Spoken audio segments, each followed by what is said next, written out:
Umaasa umano ang ABS-CBN na muling aangat ang kanilang kita ngayong 2026 sa tulong ng pagbabalik primetime ni Coco Martin at sa patuloy na pagsikat ng BINI sa international scene.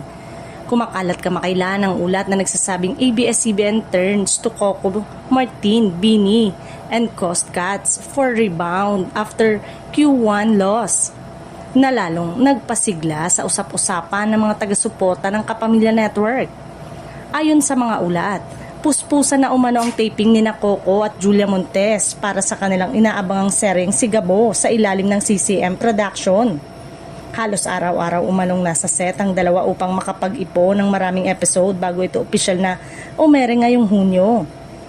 Patunay ito ng paghahandang ginagawa ng production team upang matiyak ang kalidad ng pagbabalik ni Coco sa primetime.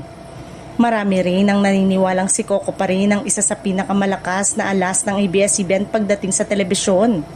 Sa social media, kaliwat kanan ng tanong ng netizen kung kailan eksaktong mapapanood ang Sigabo, bagay na nagpapakita ng mataas na anticipation para sa bagong proyekto ng tambalang Coco at Julia. Samantala, patuloy namang pinatutunayan ng BINI na kayang makipagsabayan sa mga lokal na artista sa global stage.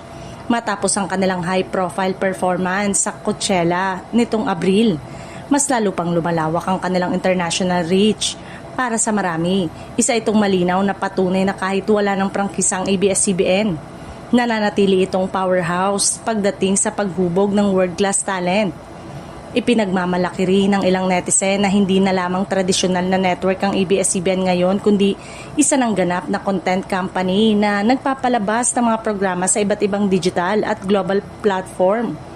Sa kabila ng mga hamon, nagagawa pa rin itong makagawa ng dekalidad na pelikula, serye at musikang tumatatak hindi lamang sa Pilipinas kundi maging sa ibang bansa. Marami naman ang nagpahayag ng suporta at pag-asang tuluyang makabangon ng kumpanya mula sa mga kinakaharap nitong pagsubok. Para sa kanilang mga taga-suporta, hindi lamang negosyo ang nakataya rito kundi kabuhayan ng libu-libong empleyado.